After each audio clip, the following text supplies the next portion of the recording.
Ayan guys, welcome ulit sa ating manukan. So narito tayo sa likod ng kubo at may bago tayong puwersa sa ating manukan. So nandiyan ang ating 3 rare colored Muscovy ducks. Ayan, so patukain muna natin ating mga alagang manok. Ayan, so sa likod ng ating kubo, ayan na, pinagaganda natin ang ating farm bill. Ayan, so ayan ang manukan natin. Unti-unti nating pagaganda niya sa mga susunod na araw. Siyempre, nandiyan ang ating kabir chickens. Ayan, 2 months and a week. So, 2 buwan at 1 linggo na ang ating mga manok. Pero lalaki. Ay try kong lutuin yung isa. Kasi nga, parang nanggigigil ako sa nagkikrave tayo. Kasi nga, lalaki yan. So, tinimbang natin nung umagang-umaga. Wala pang laman ng kanilang butche. Tinimbang natin yung isa, nasa 2.5 kilo, 2.5 kilograms. Kaya sulit na sulit ang kawali natin, ano. Kung kaigihang kawali, di halos mapuno na siya. So ginawa ko na lang 2 luto. Kasi nga, maganda yan, hindi naman natin kayang ubusin sa isang lutuan lamang yun. So 2.5 kilograms for 2 and a week or 2 months and a week na age ng ating mga manok. So ayan, may natitira pa tayong 8. Wawalo na lang yan. Siguro ipibreed na lang natin yung half niyan. So yung 2 pairs. Then syempre, ayan, pinaghiwalay lang natin. Parang farm bill lang talaga. Magkahiwalay lang, separate lang sila ng pen or range pen. Meron tayong chickens and then meron tayong Muscovy ducks. So yung breed ng chicken natin, 2 lang. So meron tayong laughing chickens and then meron tayong kabir. And then, meron tayong rare colored Muscovy ducks. So, ayan, yung ducks natin dyan, yung mga bibe natin dyan, hindi yung bibe lang na ordinaryong white color. So, rare colored Muscovy ducks. And, yung barako nila or yung lalaki, kumbaga sa manok rooster, talagang crossbreed ng bibe at itik. Bibe at itik. Kaya bitik ang tawag. Bitik, bibe at itik. So, minsan nakakalimutan niya na BBC Kaya ako yung sound niya parang pang itik kan. Pero pag minsan naman nakakalimutan siguro niya na itik siya. Kaya parang pang bibe naman ang sound.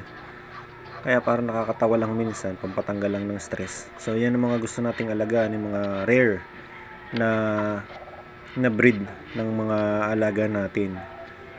Ayan, so ever since naman nung simula nung bata pa gusto ko talaga mag-alaga ng mga farm animals, kaya nga lamang hindi tayo nabiyayaan ng malawak na lupain, kaya dito sa backyard natin yan. So makikita ninyo dyan sa ayun ang likod ng bahay namin sa kusina.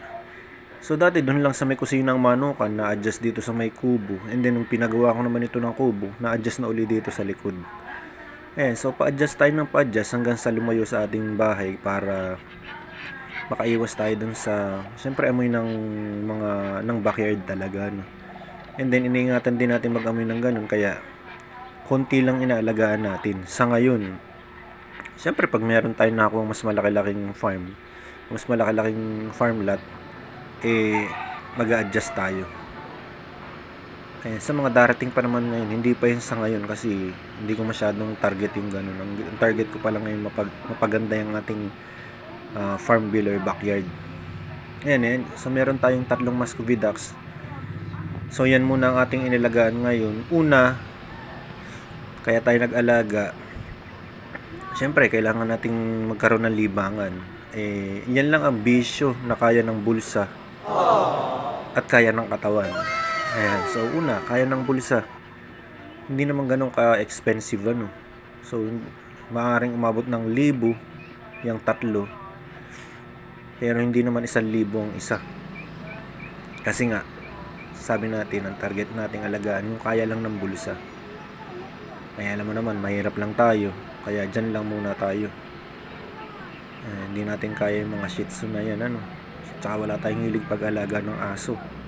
So, sa mga farm animals lang talaga tayo. Ayan, so, kita naman ninyo. Pag naayos natin, na-develop yung likod na yan, ang aim natin or goal natin, pag naayos yan, parang hagisan na lang ng aking mga anak ng patuka o ng tinapay pagka gusto nilang panoorin habang tumutuka yung mga yan. So sa ngayon, nakaseparate sila mula sa manok. And then, bago matapos yan, lalagyan natin ng Bermuda grass yan. Nakabili tayo sa online na yan. Ayan, tumutubo na, maliliit pa lang, pero sa mga darating na panahon, lalagyan natin ng Bermuda grass yan. Ayan, so yan lang mga kamanok. At in-update ko lang kayo sa ating rare colored Muscovy ducks at sa ating mga kabir chicken. So till next time, please like and subscribe for more videos like this. Salamat kagad mga kamanok.